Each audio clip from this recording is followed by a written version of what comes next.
words of wisdom, Gyan Ganga, on our Virat Hindustan Sangam social media channels.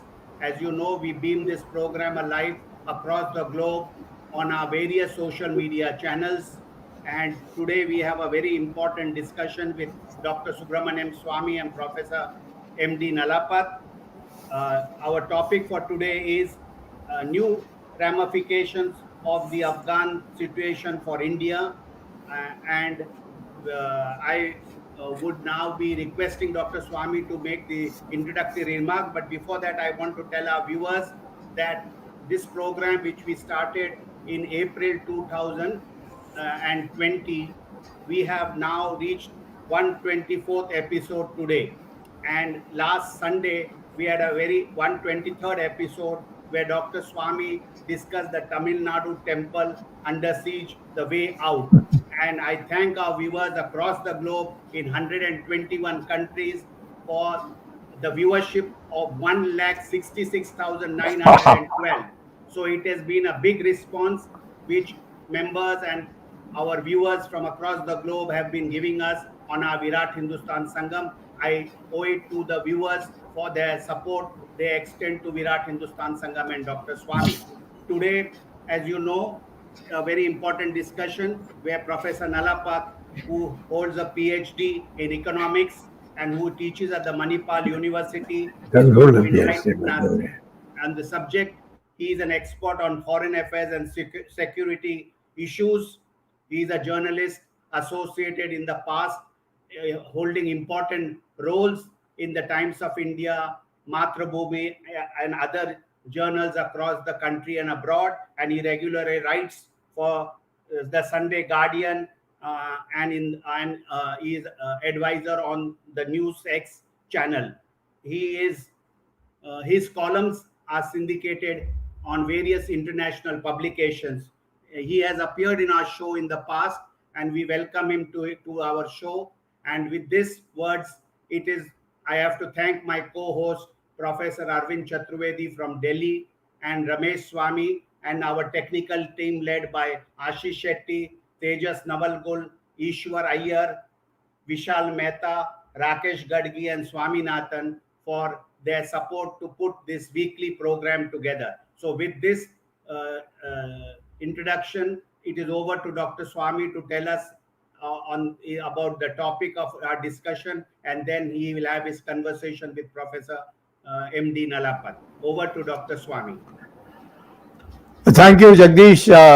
The topic is very, very fast developing, and so we may have to have more sessions after this also on the new ramifications. At the moment, what has happened in the last 10 days is unprecedented, unexpected. The United States originally had said that they are going to pull out their troops mostly by September 11. Then they changed it to August 30th. And then suddenly on the 15th of August, the Taliban just walked into Kabul and took over the presidential palace. And the night before, the then President Ghani just disappeared. He took a plane and went off. So today there is no formal initiation of any government, but Taliban is in control. And Taliban has many allies and branches. They have a branch in Pakistan, which mostly survived after the American attack in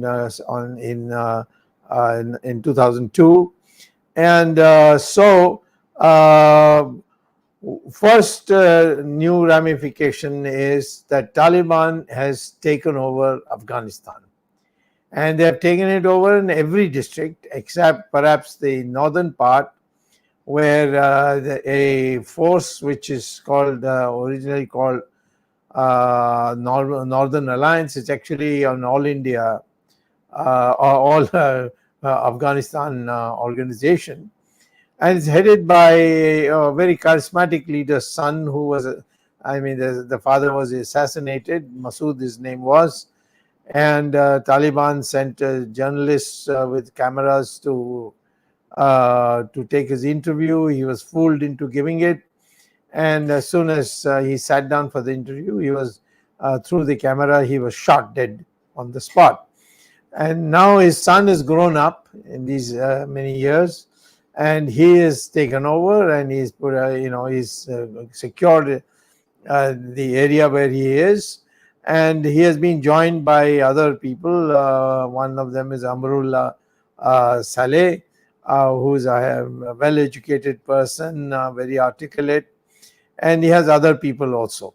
So about 5-6 people are in there, and they are holding out, and the Taliban has been trying to talk to them, but they are not listening.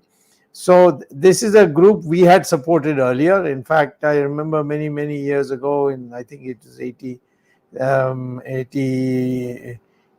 and 87 or 88, when Masood's people came to Delhi, and they met many of us. And but they have been very well disposed to India, and India has helped them. So now the question, new ramification which has to be answered is, do we help them fight the Taliban?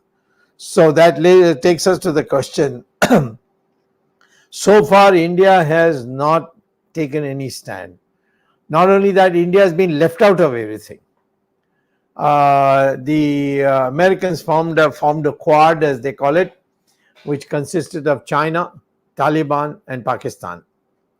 And of course, they had Russia also there. So this was one quad, but India was not invited. India was nowhere in the picture. Of course, both Doval and Mr. Jaishankar made trips to Qatar as if they are big invitees, but they were kept waiting till everything was decided.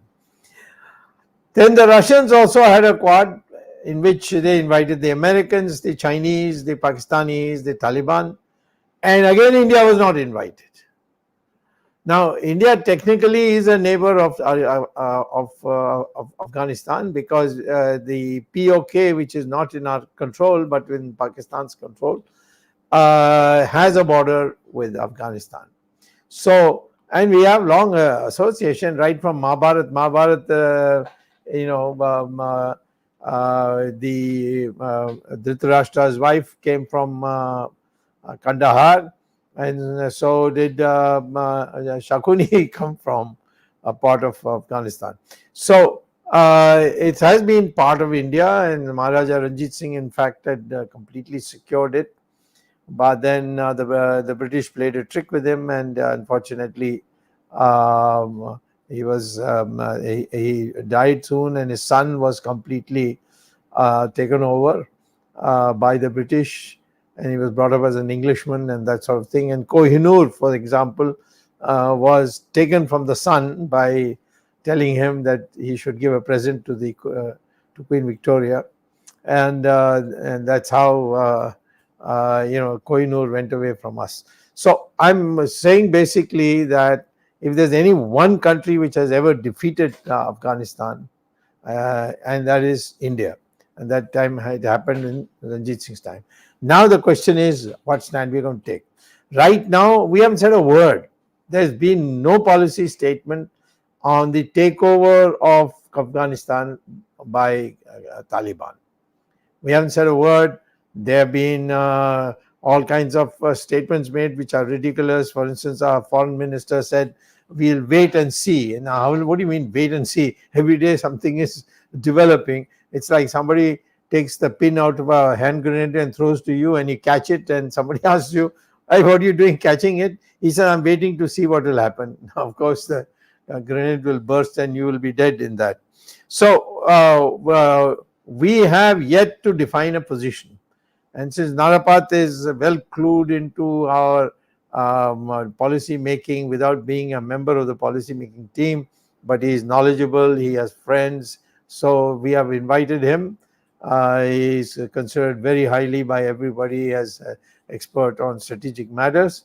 And so before I turn it over to him, I'd like to make 2-3 more comments, which I hope Nalapat will address, and then If in the middle he feels I should intervene on anything, he can easily ask me to, but we will not interrupt him unless he asks for an interruption.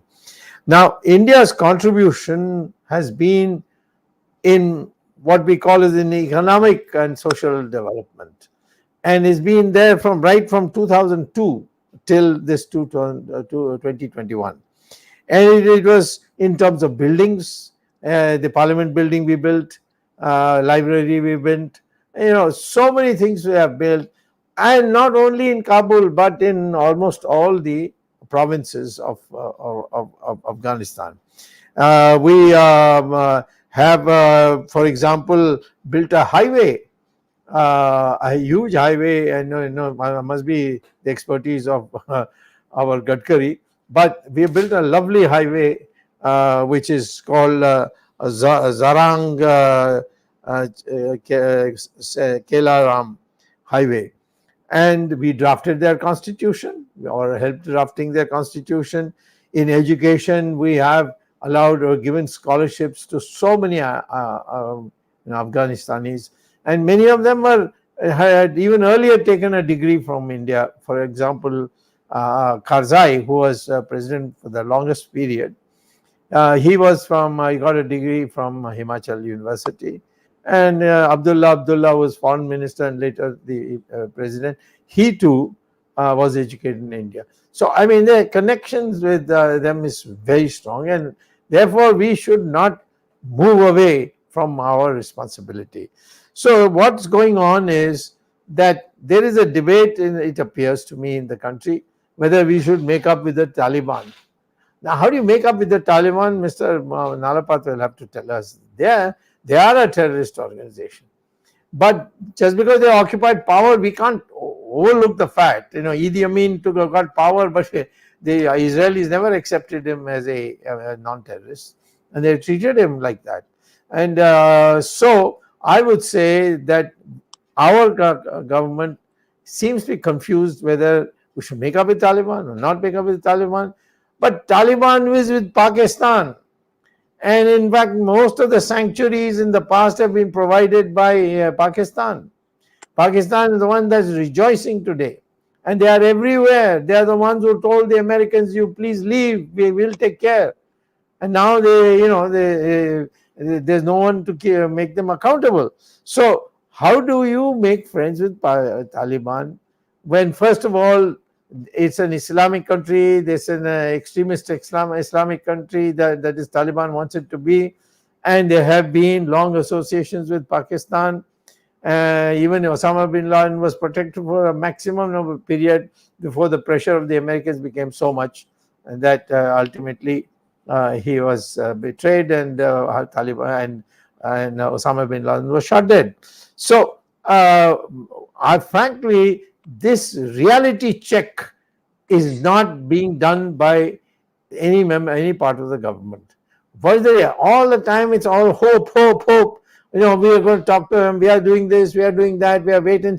One of the most ridiculous statements of the external affairs minister is, we are waiting and we'll wait and see how things develop. There's no room for wait and see. Every day development is taking place, and you are the loser in that. So I would say, first of all, I would ask Mr. Nalapat, what do you think we should do? Do you think what we are doing right now is okay, or we should be doing something else? So please tell us what you think. Second is the Chinese. They are fully into it, and in a very clever way. Just before the Taliban moved into into Kabul, a delegation, including the one who is now going to be made the president of Afghanistan, they went to China and they stayed 3-4 days there. They were looked after, a full discussion.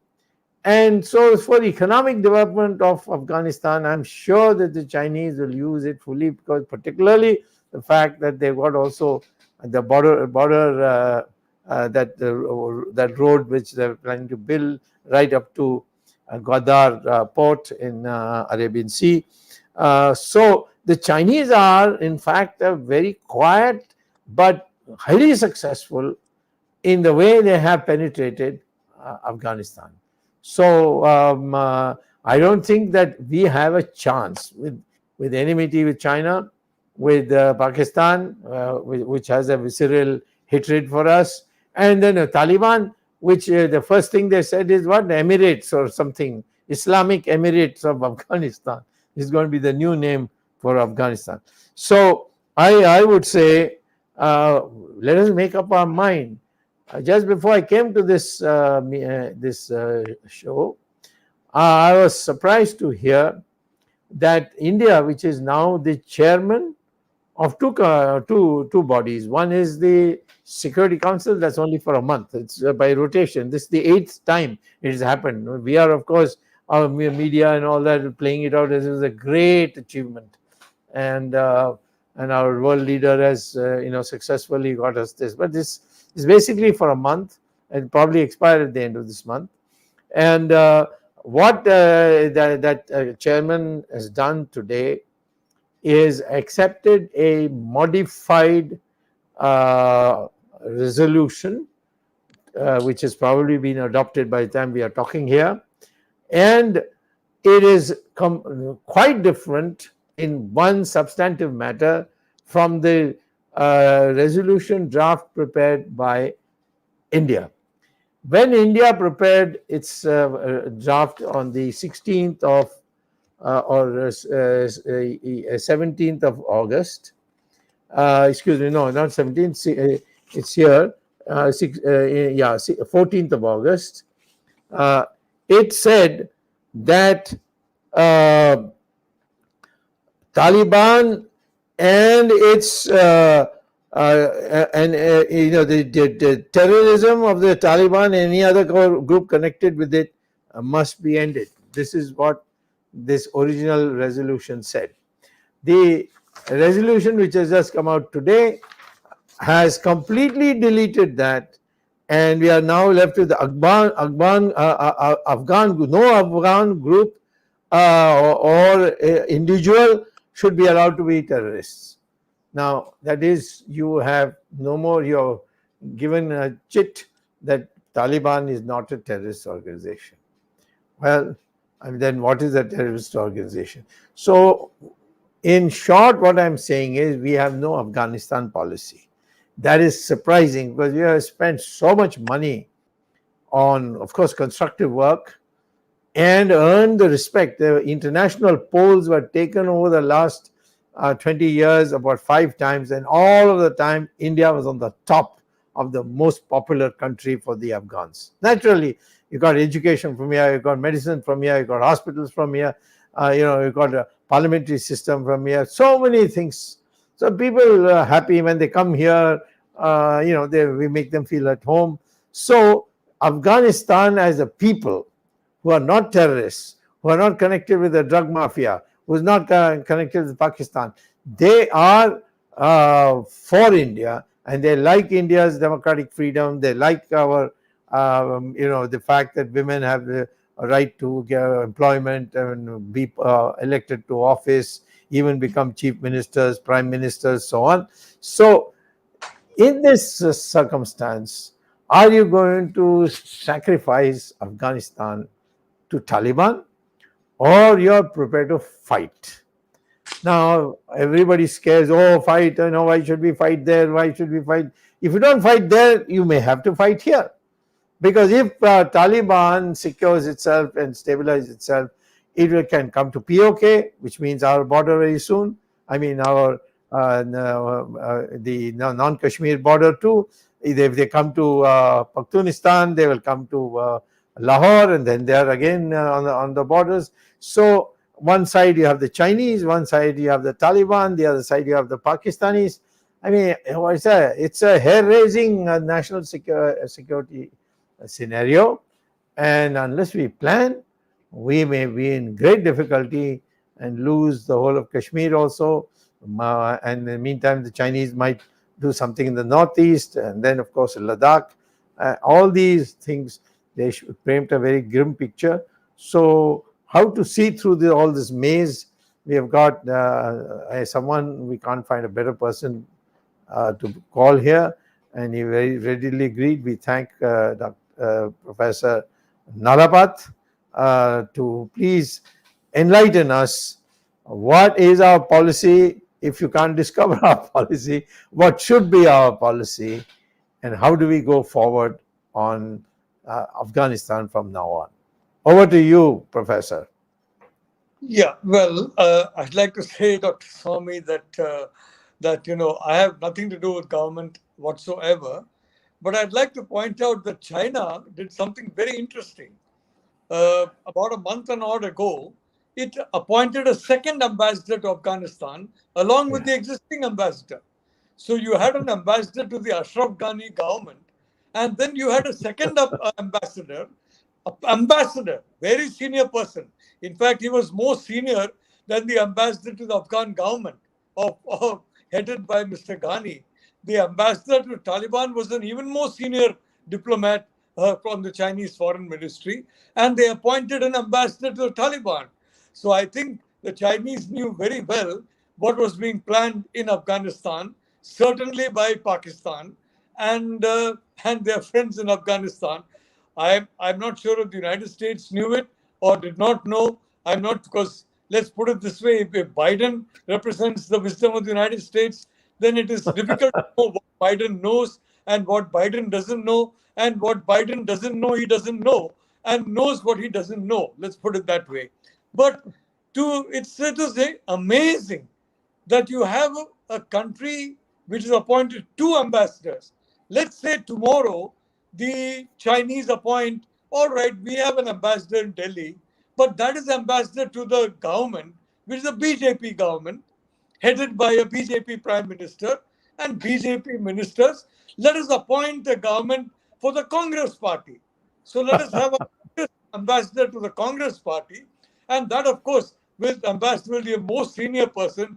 Well, I don't think that the government of India, Dr. Swamy has got some views on the government of India, but I don't think that that kind of Gandhian, if I may say so, forgiveness will go to that level.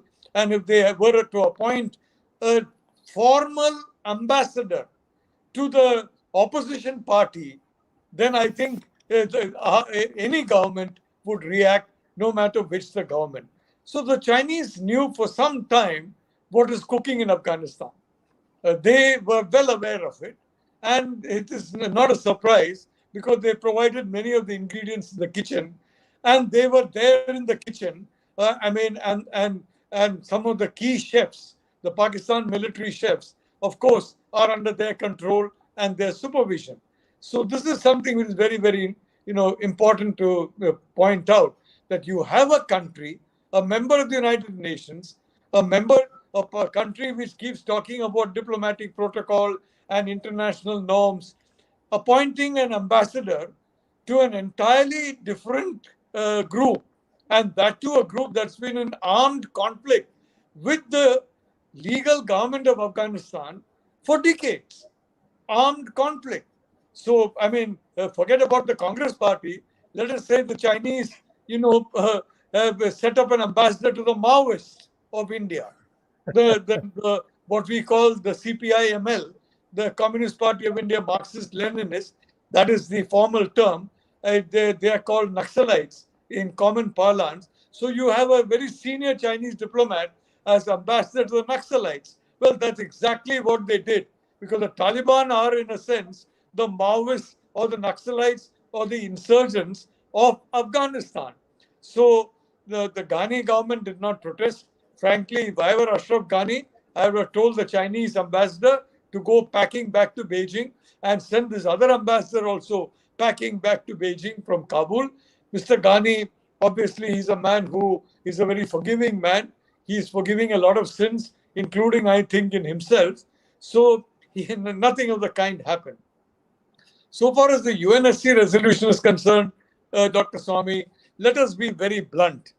The reality is the United States, the UK, France, Germany, all these NATO powers and so-called allied powers that have got troops in Afghanistan, their only objective is to ensure that their own people do not fall victim to that conflict. That no body bags go back from who are American or British or German or whatever. That is their only objective in Afghanistan, and has been their objective for quite some time. I mean, there is a lot of talk about building democracy, building institutions, defeating terrorism, defeating the Taliban. Yes, that could be maybe, if you have 1 to 10 objectives, 1 to 9 is force protection. Defense Secretary Lloyd Austin made that very clear after these 13 US soldiers were killed in Afghanistan. Poor Joe Biden ran away from Afghanistan thinking he will save the lives of US soldiers, and he will go down in history as the US president under whose watch nobody died in Afghanistan who was an American citizen. Biden, this particular fragment of a terror group, and they're all, frankly, as you very well know, they're all part of one collective. I mean, they go by different names, but they're one collective. Poor Biden could not have that distinction. At least 13 Americans have perished under his watch, and I'm not sure. I hope they will be the last, but I'm not certain about that. Can I interrupt you here? Please, Can I interrupt you here? Please go ahead. Why would China, which is a very well-developed country, it's not an illiterate fly-by-night government that has just suddenly come to power, why would they appoint 2 ambassadors at the same time? I mean, what was the thinking? Can you guess? Well, I think it's very pragmatic thinking that they believe the Taliban was going to take over power in Afghanistan. It was inevitable. And they wanted to be basically on the right side. Because, as you know, Afghanistan is one of the biggest sources of rare earths. This happened when Ghani was still president. Absolutely, very much so. And there was no question of the Taliban taking over. Even many of the towns that subsequently took over. Yeah. Forget about Kabul. Forget about the government. It was way before all that happened. And they had appointed, at that point in time itself, I had pointed out, I think on television, a most unusual move to appoint a formal, I'm not talking of an informal ambassador. You have this track 1.5, track whatever. This is absolutely a more senior diplomat than the ambassador to the government of Afghanistan was appointed by China as the ambassador to the Taliban. The UNSC resolution, let me say, Dr. Swamy, I don't believe the United States or Britain or Germany or, any of these countries would have wanted to mention the Taliban, because they're all desperately trying to ensure that they do not lose their lives. Now, the Americans have lost 13 lives. Joe Biden must be frantic that not one more American should perish on his watch. He must be frantic, poor man. You could see the fact that he is frantic by the way he has run away from Afghanistan, but now he must be doubly frantic. Boris Johnson must be frightfully frantic. And I use the word frightfully advisedly. Merkel and everybody else will be frantic.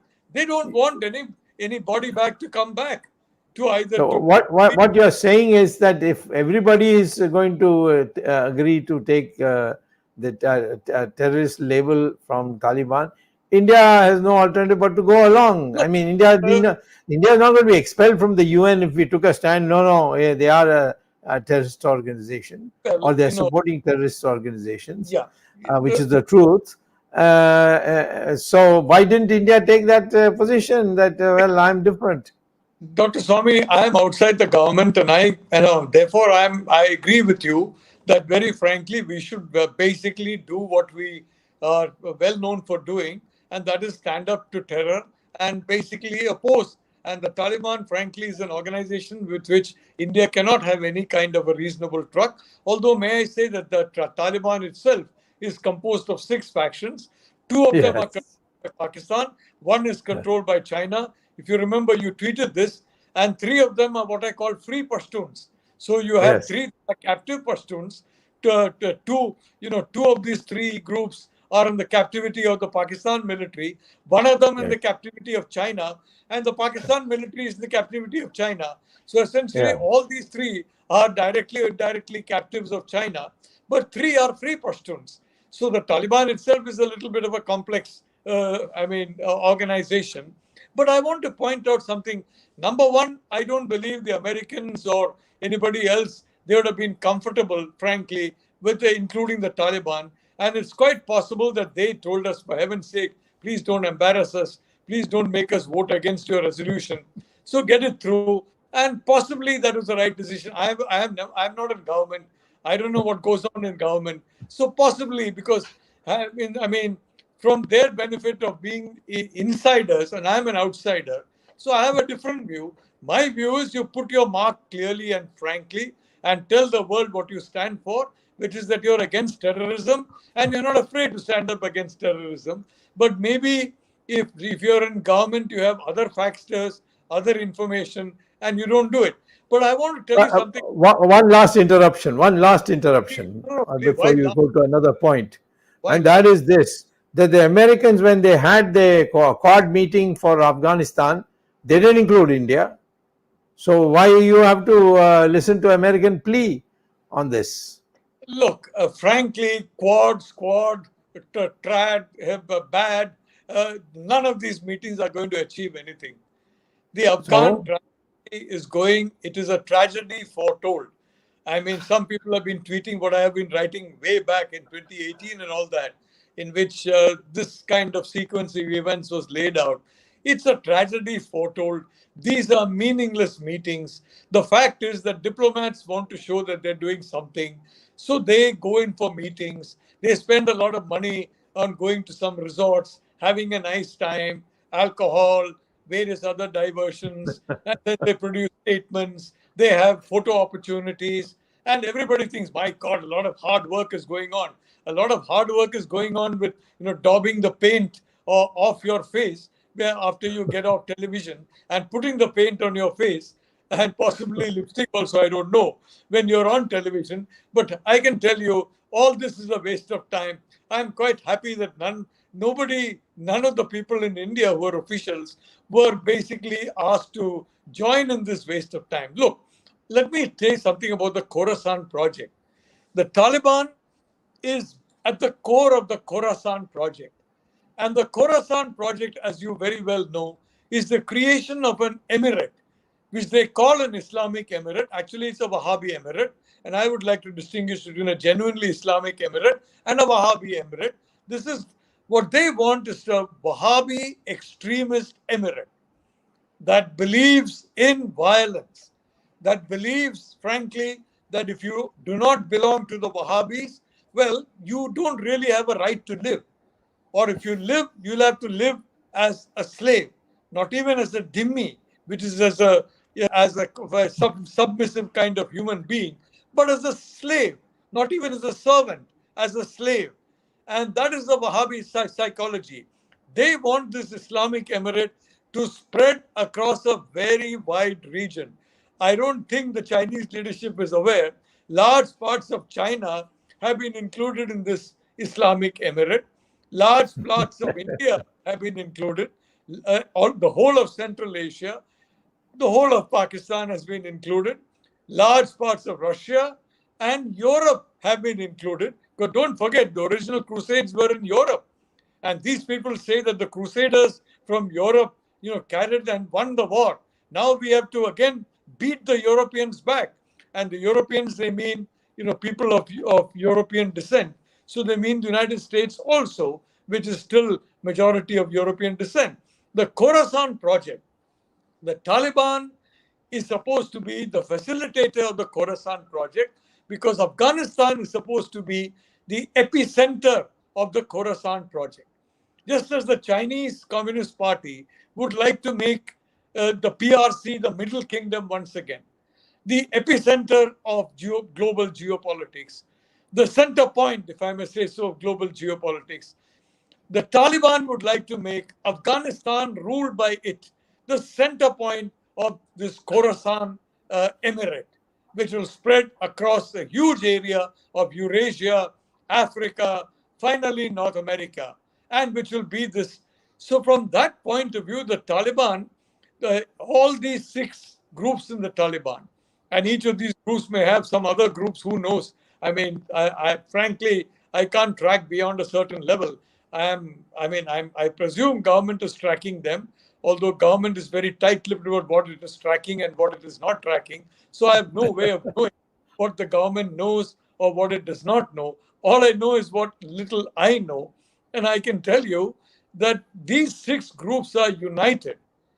And what we call, ISIS or Daesh, whether it is ISIS K or A, B, C, D, E, F, whatever, Y, Z, all these ISIS wings and all the wings of Taliban are united in supporting the Khorasan project.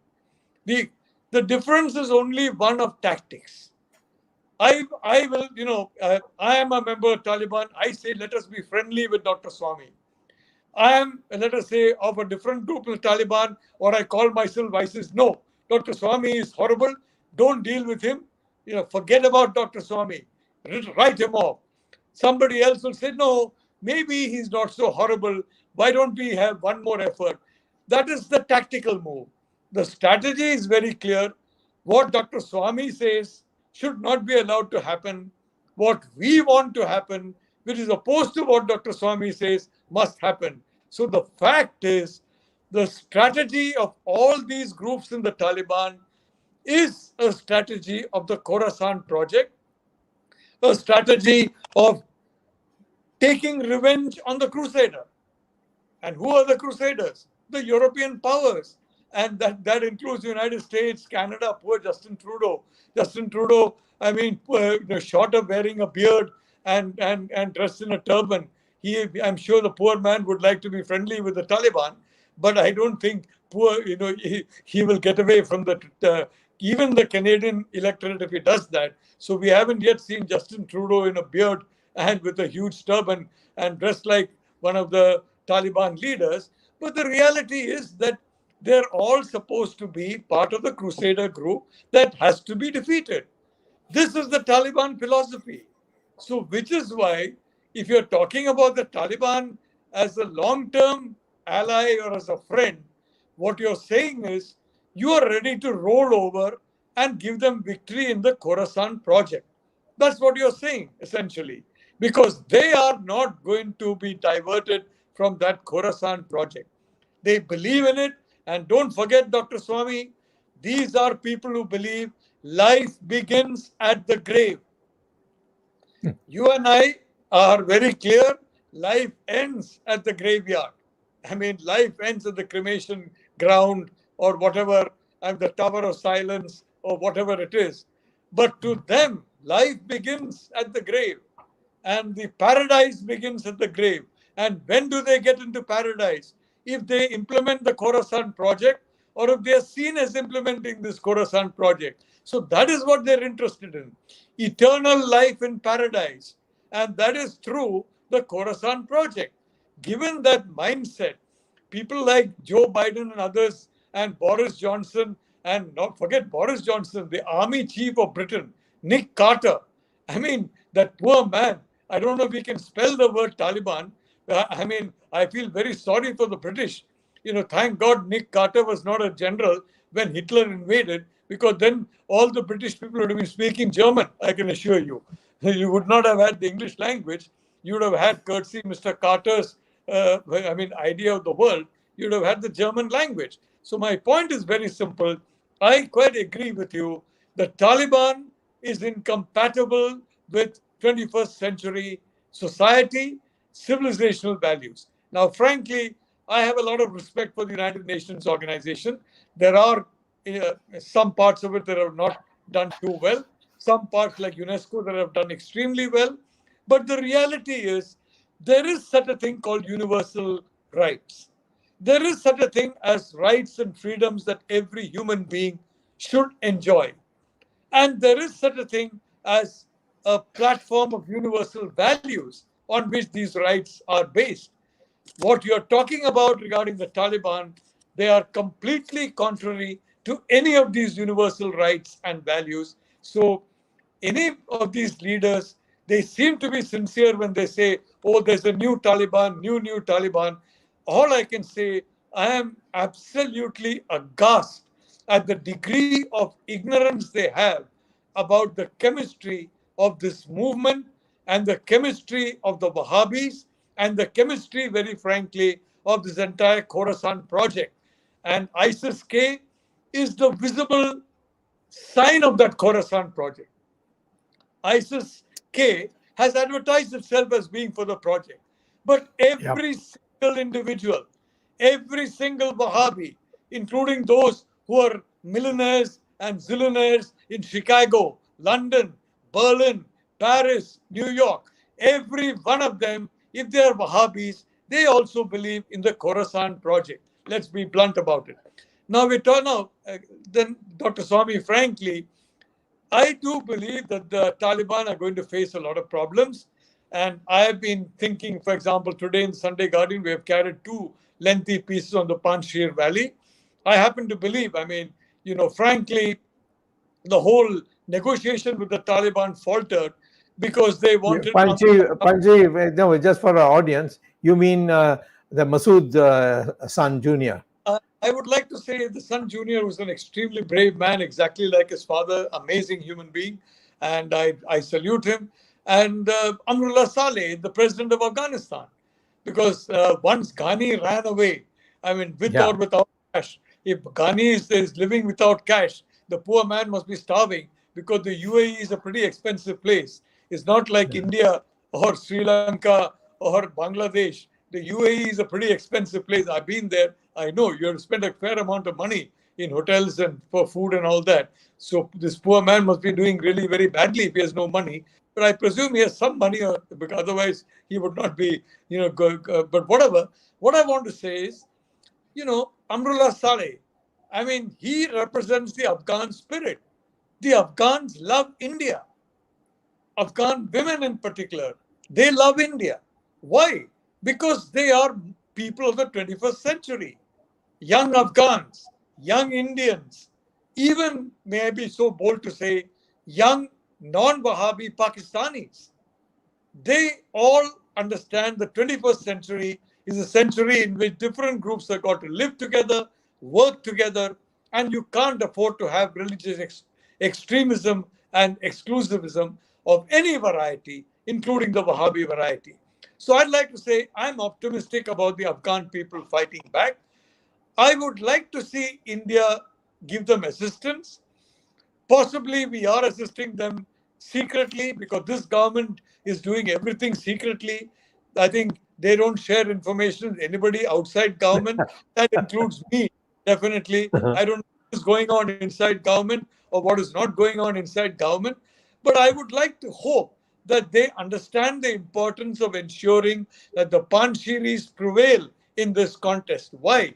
Because across Afghanistan, there are people who are in the 21st century, young Afghans in particular, women, Shia, moderate Sunnis, and Sunnis, moderate Sunnis. Sunnis are not Wahhabis. Unfortunately, the Western media keeps talking about Wahhabis as Sunnis. They're not Sunni. They're not even Muslim. They are a totally different kind of theology altogether, an extremist, exclusivist theology, and they can't live with anybody else. Unfortunately or fortunately, they cannot live with anybody else. But the reality of the situation is the Afghan people have started to fight the Taliban.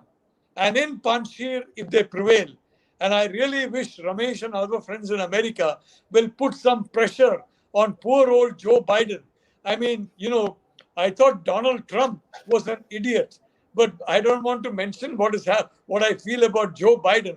But frankly, he's a disgrace to the human race. Forget about the United States. And he can redeem himself by doing something to support the Northern Alliance. Back in 1996, it was his good buddy, Bill Clinton, who basically gave a red carpet for Taliban to take over power in Kabul.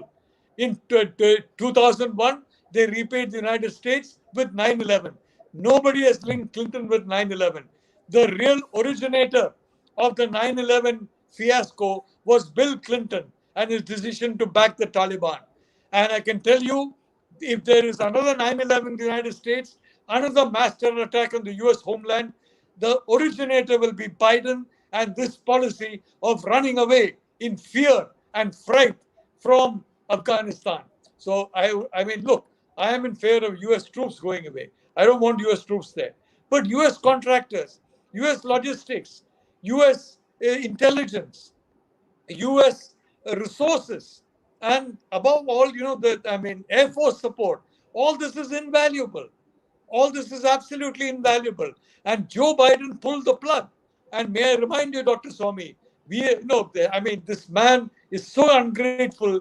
He was casting all kinds of aspersions on the Afghan military. The Yeah. Afghan military was directly trained by NATO to have nothing under the knee except artificial limbs. They did not trust the Afghan military to have anything other than artificial limbs, which is NATO, below the knee. And let us say that you have got artificial limbs, you are challenged physically below the knee, and suddenly somebody takes those knees, those two, below the knee artificial limbs away from you, you may tend to fall. And that's what happened. It is the kind of training that NATO did to the Taliban, which frankly was and I have written this many times in the past, the first thing the Afghan army needed to do was forget about all the training of NATO, because it's absurd training. I mean, in this context, Jagdish and others talking a lot about, if I may say so, qualifications, and all of us have got multiple qualifications. The only qualifications I take seriously are BE, Bachelor of Experience, ME, Master of Experience, and DE, Doctorate of Experience. And it's not for us to say whether we are bachelors or masters or doctorates of experience. It is for others to look at us and say, well, what level we are. Of course, I know what you are, Dr. Swamy. You're a hyper doctor of experience. But I would only want to say one thing. These are people who have got tons of formal knowledge and zero common sense and zero intellect to understand what is going on. So a tragedy is unfolding before our eyes, and that tragedy has been caused by Joe Biden's cowardly decision to follow that other coward, that other ingrate, Donald Trump. Donald Trump betrayed the Kurdish people who stood by the Americans, who destroyed ISIS. And now you have got Biden again doing the same thing. We have a short of time, and my colleagues want to ask questions. But before I hand it over to them, you see, this was about the ramifications. The one impression I got after listening to you about the European crusades and so on was that you were giving us the impression, whether you meant it or not is something you should clarify, that the Taliban is only going to be interested in chasing the Europeans and they will leave the Indians alone. Is that what you meant to say? Or if not, then how are they going to react to Indians in view of their being weaned up to this point by the Pakistanis? Yeah, I'd like to say, Dr. Swamy, that my take on that situation is India is not the number one priority of the Taliban. It is the United States. It is Europe. There's no question about it. Because but are we number two? No, are we number two priority? No, may I tell you why? Because you don't get a CNN devoting wall-to-wall coverage if something happens in India. You get wall-to-wall coverage if something happens affecting the United States and Europe. CNN, yeah, but BBC. What is the operational significance of what you're saying? Are you saying that we can relax? They will be busy with America and they're going to forget us? We cannot relax because we have the Pakistan military. But the good news, or I don't want to call it the good news because it's a tragedy for Pakistan itself. The military is today facing increasing flak from within Pakistan. The military is, we call it a Wahhabi Punjabi military. It's actually a Potiawari military. A part of, I think, the northern Punjab, northern West Punjab, Potiawar. It is essentially a Potiawari dominated military, a very narrow ethnocentric base. And this military. But you're not answering my question. What do we have? What do we do? Do we go on as if nothing has happened? That the Taliban is not going to be an issue for us? You tell us, how do we prepare against Taliban? We very frankly, one, we do extensive diplomacy inside Afghanistan. We also help the people of Pakistan to liberate themselves from the clutches of the military. So the military goes back. We need a very active policy. I presume the Prime Minister, who has got a clear strategic vision, is doing all this, but clearly he's doing all this undercover. He's not doing it openly. And your friend Mr. Doval and must be doing it undercover, but I'm sure that kind of thing is going on. But I'd like to say that yes, we are going to face the problem from these two parts of the Taliban that are slaves of the Pakistan military, because the Pakistan military is obsessed with India. One part that is completely with China also will create problems for us, because the Chinese want to create problems for us. So we do have a problem, but I can assure you, I am very certain our armed forces can deal with it. I know the Indian armed forces, Army, Navy, Air Force, and Coast Guard, No, etc., we are not etc. on that. We are not on that. There's nobody has ever questioned the Indian army, so don't bring that issue in. I am saying that Taliban is also has associates like ISIS, and they could. You mean say they won't come into Kashmir? You're saying that they'll be so busy with other things that we are not going to have a problem, and we can be sure that if they do, our army, the issue is not our army will not win. Of course, the army is always won, but the fact is that what do we prepare for? That is the ramification that I'm asking you about. Dr. Swamy, we prepare for the Khorasan project, in which large parts of India are included in Khorasan. That's right. That's what I wanted you to say. You made out Khorasan is all got to do with Europe. Radicalizing and creating hubs for supporting the Khorasan project with violence, with mayhem, with death, with destruction.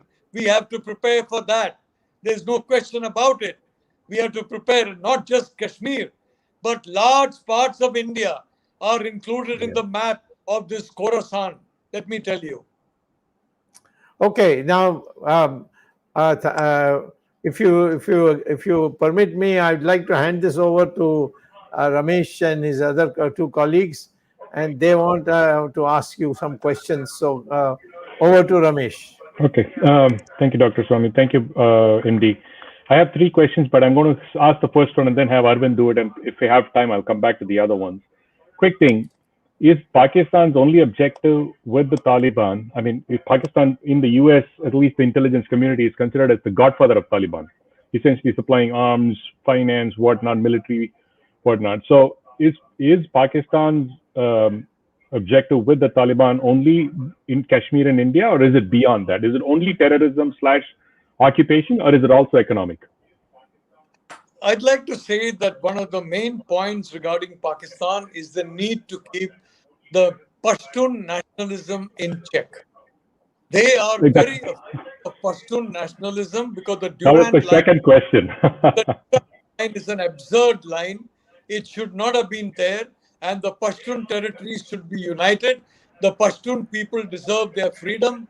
They deserve self-determination, and the Pakistan military, which is a Potiawari military, is terrified of Pashtun nationalism, and that's why they're stoking religious extremism among a section of the Pashtuns.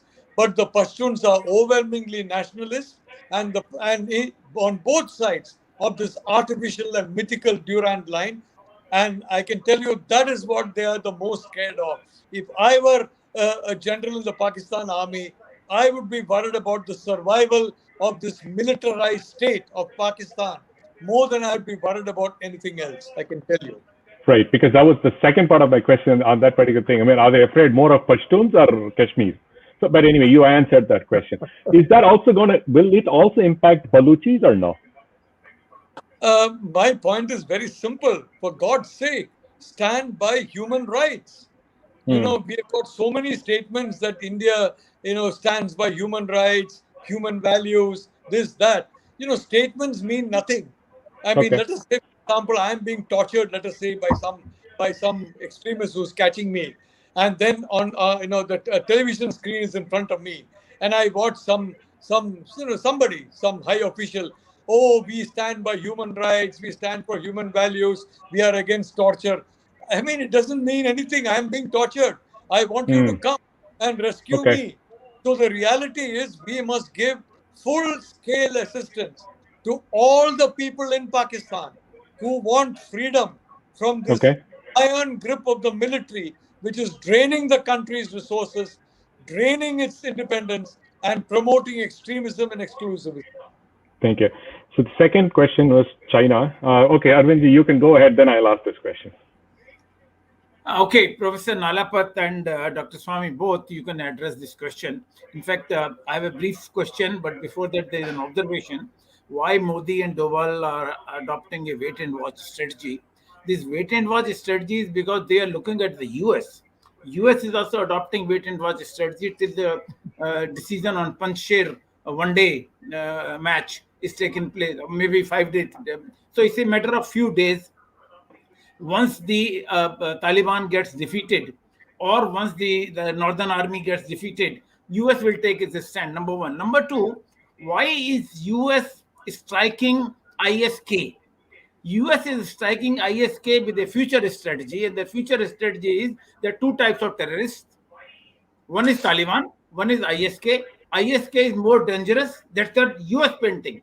US painting ISK as more dangerous so that later on, if they have to adopt or recognize Taliban with comfort, they can do it after 15 days, 20 days. So my prediction is, maybe I'm not an expert in strategy, but my prediction is within this month, by the end of September, US will recognize Taliban and say Taliban has been attacked by the ISK or different groups of IS, and therefore to protect Taliban or to protect Afghanistan, these terrorist groups have to be dealt with. That is one, and then only India will take a stand. But my question is now, Dr. Swamy mentioned about Russia. He has been maintaining that Russia is a junior partner of China, and China is attacking India in different ways. Now the question is, Prime Minister Modi has had a 45-minute conversation with President Putin just 2 days back. And this conversation between Modi and Putin was naturally with an eye on the US, India-Russia relations and vis-a-vis Afghanistan. So, what do you think is the likely outcome after India takes a friendly approach to US and asks US and India has a treaty, defense treaty with the US, Russia. And therefore, if India takes a stand on Afghanistan, India would also like to persuade Putin to take a similar stand. Do you think it will happen? Dr. Swamy, please. Well, the question was addressed to both of us, but the one that he addressed to me, I just simply say this. First of all, we have no treaty with Russia. The treaty we had was with the Soviet Union. The Soviet Union is broken up into 16 countries, and Putin doesn't say that he's the residual of Soviet Union. He's not a communist. I mean, he's not a declared communist country. Russia is not a declared communist country. But I maintain, and I'm re-emphasizing, there's nothing that Russia can do which the Chinese don't want them to do. And there's nothing that Russia will do which the Chinese will want them to do. That is, the Chinese want them to do something, they'll do something. They are so thoroughly compromised by the Chinese money that has come in when in the early stages of Putin, he was bankrupt, and Russia was in a terrible state. So the question was, if Modi has had a 45-minute discussion with Putin, it will be taped and handed over to the Chinese. So we have to deal with the Chinese question. There's no use talking about Russia. It's, in my opinion, not even any use to talk about Taliban, because the Taliban delegation went to China 2 days before they took over, and they were feted. They were, treated royally, and they made a commitment that for the development of Afghanistan, the Taliban said, we will rely on you, that is the Chinese. And so the Chinese will use this facility plus the border road, or whatever that border roads, or whatever it is called, BRI. Everything the Chinese will get implemented, and in the process we are going to suffer in terms of the what happens in POK and what happens in our border. Yeah, Arvind, Dr. Swamy, of course, has given a very important take on the whole thing. I only want to point out that this so-called drone strike against ISIS-K, for heaven's sake, there have been hundreds of drone strikes like this over the past several years. Drone strikes have taken place under Bush, under Obama, under Trump. Trump, for example, he dropped something called a daisy cutter bomb, a huge, the biggest bomb in the, almost with the same blast power as a nuclear bomb. And he dropped that in the middle of the ISIS-K so-called readout. Well, the reality is the Pakistanis would have given them alerted. So all that bomb did was kill some sheep and a smaller number of shepherds. I don't think anybody else was killed. I don't know if there are any actual ISIS-K people were killed, or whether some shepherds were killed, because unfortunately, and this has been happening. I mean, you had this WikiLeaks which brought out how so many of the so-called kills of terrorists of the US armed forces were actually civilians. And Julian Assange was sent to jail for telling the truth. I mean, the truth is something which I think, I don't see any reason to send a person to jail for that. If these people had listened to Julian Assange, they would not have been in this horrible position. What I want to say is no big deal, this kind of a drone strike. As for recognizing the Taliban, I'm not sure, because the United States is not China.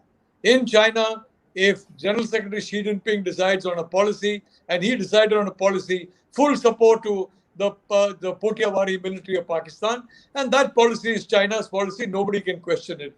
America, you can question it. You got the media, you got the multiple groups in your own party, you got opposition parties, you got other think tanks, all corporates, all kinds of interests working. So I think, frankly, public opinion is now understood that Biden has not only made a fool of himself, he has humiliated the United States and destroyed the confidence of people in the United States as comprehensively as Donald Trump. I mean, you had a commander-in-chief like Donald Trump, and now you have another commander-in-chief like Biden. So you have two commanders-in-chief who have completely destroyed the credibility of the United States as a security partner. Frankly, I mean, people who argue for a security relation to the United States, they don't know where to hide. I mean, people like me, for example, I don't know where to hide, because you've got two commanders-in-chief who are so completely incompetent. Trump, at least you can say, is ignorant. In the case of Biden, it's incredible, this level of incompetence. But the last thing about government policy, Arvind, you may be having a lot of contacts in government, and you may be knowing what government wants or what it does not want or anything. I don't know what's happening in government. So I don't know if their policy is to do nothing and wait, or to do something but not advertise it. I mean, so I'm going to give the benefit of the doubt that it could be that they're doing something and not advertising it. So it could be that also. Because frankly, I have no information what's happening in government. So, okay, Dr. Swamy, this again, it's for either of you. China, as soon as this Taliban, the pullout happened, China told, quote unquote, Taliban that you have to take a clean break from terror organization. Nobody knows what that means. China has never faced any terror threats like what India has faced terrorism per se, be it homegrown, outside, or even the Western countries. So is China playing with fire with the Taliban? Do you think that Xi Jinping can just say, hey, don't do this anymore? They would listen? The Chinese public statements are not necessarily their private statements. Okay. They have an image to protect. And so they'll say this, but privately over dinner, they will say something else. I can't go by that. But there's no doubt that if Taliban comes to finally take control of the government in Kabul, Taliban would not like to be pushed by anybody. That includes the Chinese terrorist groups like the Haqqani group and the ISISK, etc. So to that extent, the Taliban will be assured that the Chinese would be on their side. The question basically is, where are the soft targets for the Taliban? You see, you have to see that too. And they are very strongly Islamic, and they certainly think that India is a country which deserves to be liberated and once again come under Islamic rule. So, and their writings, everything is there. So, I don't think we can take this lightly. I mean, it's possible that I'm now in a highly inflamed situation, and Nalapat is the sober analyst. But the fact is, we can't take a chance. We have to prepare for a major confrontation and war with Taliban. They will like to do it in Kashmir first. They will like to do it in terms of promoting terrorists. After all, IS has not been disowned by Taliban after what they did. 175 people were killed in the airport. They are innocent people, unarmed people, and they killed them. So I would say that we should be preparing very seriously, as seriously as the United States has to prepare, or even more, because the United States is far away. We are just next door. Great. One more thing. Yeah, go ahead. Go ahead, Andy. To what Dr. Swamy was saying, don't forget that you have some hardened terrorists in Pakistan. And guess which country in the UN Security Council has been constantly blocking those terrorists from getting sanctioned? China. So, obviously, for the Chinese, terrorism against India is not terrorism. So, Chinese have adopted the Pakistan military's definition. It is terrorism against countries that we are fighting is not terrorism. But terrorism Mohammed Azhar, whom we released after the Indian Airlines hijack, he has recently had a conversation with the ISS and the Taliban on what to do with India. Well, that came in the press. And who protected him all this time? That very powerful country, China. So, Ramesh, the Chinese definition of terrorism is not your definition or my definition of terrorism. Well, my point is, China has not faced terrorism. What if Taliban turns its face, or Pakistan turns towards China? That's my. We'll keep it for another day, maybe. The last point is about the CPEC, right? The China-Pakistan Economic Corridor. Is China going to extend that into Taliban and westwards? Is that a threat to Pakistan? Dr. Swamy? No, that's got nothing to do with Taliban in Afghanistan. In fact, Afghanistan would like to have a link into that for their own economic development. That's more. The question is whether the Iranians would be browned off. At the moment, the Iranians are with the Chinese and so on. But they are Shias, and they have already made a statement saying that the Shias should not be hurt in Afghanistan. So that's where the real question comes. And I don't think that China, you see, it doesn't go into depth on anything except their essentials. They want to be recognized as a friend in Afghanistan. They have achieved that with the Taliban now in power. And two, they want to sell, for which Taliban naturally needs support. The Taliban can give them, the Taliban can earn a lot of money through narcotics. In fact, most of Indian narcotics now comes from Afghanistan, has been coming for the last 10 years from Afghanistan. So, and then they've got these various special metals, which is available in Afghanistan plenty, which they want to use it for their war machine. The Chinese want to use. So, Chinese are going to go in that way. But if the Taliban attacks India, the Chinese are not going to tell them, no, don't do it. They are in fact going to enjoy watching it. Okay, in Maybe the they'll last, do their own act in other parts of India. yeah, Dr. Swamy, as you alluded earlier, the Modi government is caught like a deer in headlights. Literally there. And Arvind said, we're going to wait and watch. What is this wait and watch? After they come inside your door? I mean, it's basically, there is a serious lack of foreign policy. I mean, whatever you want to call it, lack or ineptitude, that we just want to wait and watch, go cajole this person or cajole that person. I don't think that is the right strategy, because this is right at your doorstep. This is not some problem that's like thousands of miles away, or tens of thousands of miles away. And as you said, it's imminent. It's just a question of time. Are they going to focus today, tomorrow? But we don't have any policy, be it foreign or military, the Modi government, I'm saying when we say we, that how do we tackle this problem? So anyway, Mono, you wanted to say something? Go ahead, Doctor. What happened to Jagdish? Is he still with us? No, he's not available, Dr. Swamy. His connection is bad, so he's dropped Okay, off. all right. The Modi government, quite frankly, we don't know what it is thinking or what it is doing, because there's a very heavy cloak of secrecy. So I would like to hope, as a citizen of India, that there must be some policies that are active, and there must be some steps that are being taken to safeguard Indian interests. I would like to assume that. So the last thing, you talked about Khorasan, Professor MD. Is the Khorasan initiative, it is a big threat to Iran. So if the Khorasan initiative gets into Taliban or something, isn't that a direct threat to Iran?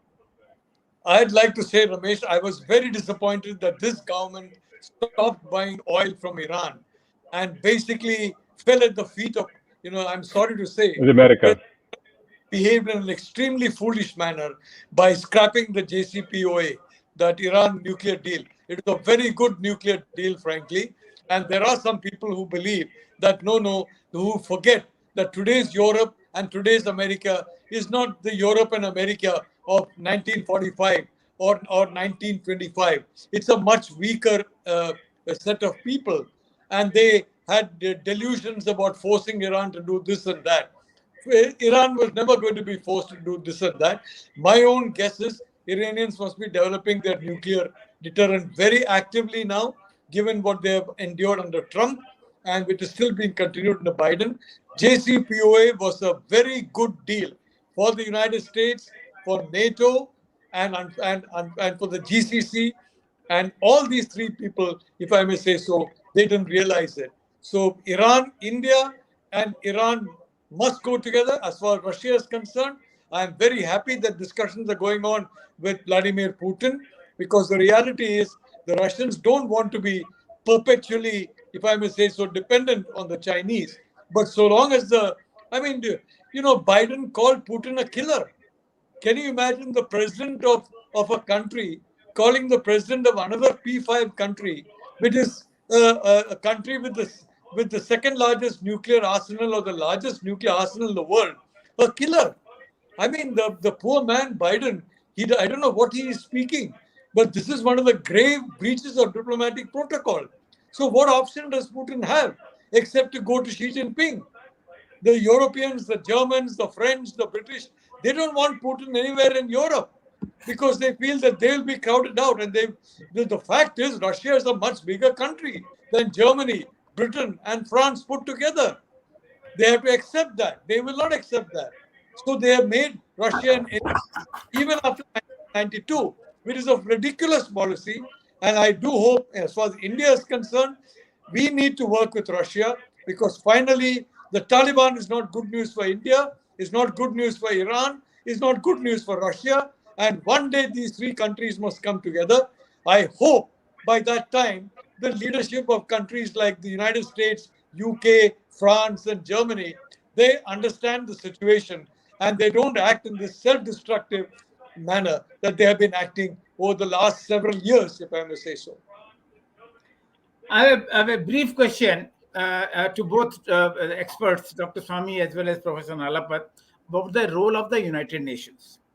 In the first inning of Taliban in 1996, when they ousted Nazibullah, Nazibullah took refuge in the United Nations meeting for many months. And what happened yesterday? Yesterday in the Taliban 2.0, they had actually beaten the UN officers, and UN officers have run away from the building. Now, this is the changed situation of United Nations office in Afghanistan compared to 1996. So what do you think, why the United Nations is not playing any role at all? So I'd like to give the last word, Dr. Swamy. So if I can interrupt here, Arvind, when Stalin, Churchill, and Roosevelt were having a discussion about tactics on Germany, I think Churchill mentioned that, well, now the Vatican has given a very strong statement in support of the Allies. Of course, there was a time when the Vatican was not giving any statement in support of the Allies. There was also a time when it was quite trying to work out a concordat with Hitler. But this statement, so what did Stalin say? Oh, the Vatican has given a statement. How many divisions does the Vatican have? So a very simple question. And the answer was 0. So very frankly, I mean, let's be, very honest. The question is, in the field, how effective you are in dealing with the situation. And if you're not effective in the field, you're not effective, period. Arvind, you can conclude. Okay, this is our second program on Afghanistan in the recent weeks. We had one with Professor Brahmachelani just 2 weeks back, and that time the situation was actually developing. And we cannot say the situation has developed now. Situation is still developing. In fact, the developments are taking by the hour. So the changes are taking place every hour, and we do not know what will happen, as Dr. Swamy said in the beginning of this program, that maybe we'll have to discuss this Afghanistan later also once new developments come in. But before I wind up this program, let me just ask a political question to Dr. Swamy. Congress is silent. NCP, Samajwadi Party, Mamata Party, DMK, all these parties are silent on Taliban. Are they looking at the Muslim population in India before they decide their stand? Why are they silent? Except you, nobody in BJP is also saying anything. I know. Well, I have to give you a short answer because the long answer is very long. See, the question is, as far as Congress is concerned, I'm telling you from personal knowledge that Congress will never go against anything where the Chinese have taken a position. And this is a development after Sonia Gandhi's visit in 1995 to China. So even on Ladakh, I'm saying that they have come, Chinese have come and occupied. I mean, I'm supposed to be a friend of China. In fact, all these Gandabugs and the Andabugs keep calling me Chinese agent. I'm the only one who's speaking, saying that the Chinese have occupied our land, throw them out. Have you ever seen the Congress make any statement except to blame Modi? Saying that, what are you doing? Please tell us, what is your policy? They won't say, condemn China for having come and taken our territory, which was mutually agreed to be our territory across the LAC. So, as far as the Samajwadi Party and all, it's pure Muslim. Because Mulayam Singh told me many years ago, I think in 91, that with the other vote I can't win. I need the Muslims in my area.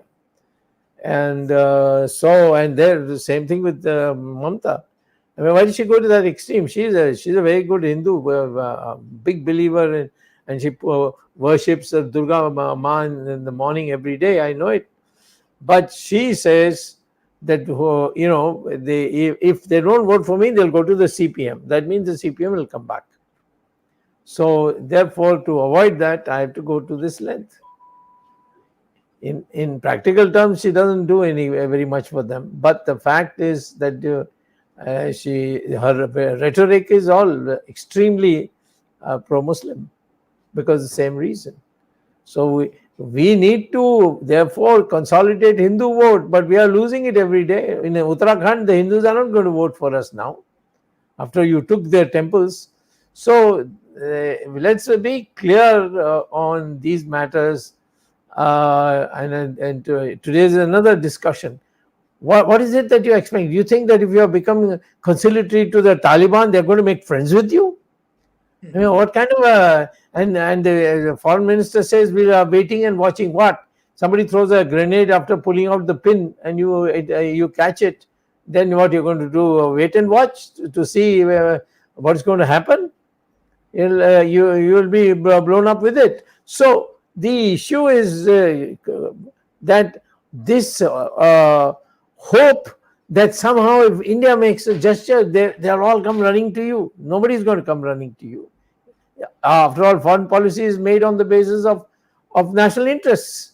What is the national interest you are serving by being nice to Taliban so that you can visit there and have exchange of ideas? So this is the issue which we have to come. We have to look at the fact that we are in this setup with the Chinese against you, the Afghanistan new government is going to be against you, Pakistan is against you. Many Muslim states do feel that Muslims are under threat in our own country. Even if our Muslims don't want them to speak for them, they continue to speak. We have to deal with that problem, and you have to have a clear policy, and that policy should be appealing to at least a large section of the population. Arvind, before we conclude, just a quick update to you, to the viewers. This program is also available as a podcast on Anchor, on Spotify, on Google. So viewers can also search if you want to listen to a podcast. Go ahead, Arvind, we can conclude. Thank you, Dr. Swamy, for providing that valuable answer about the internal politics or internal stand of the political parties in India, except BJP. In BJP, nobody would speak. Once Modi decides a policy, nobody has guts to speak anything except Dr. Swamy. And Dr. Swamy has made his stand very clear. And if Modi had listened to Dr. Swamy 4 years back, or even 1 year back, on Taliban, he has been very consistent in his stand.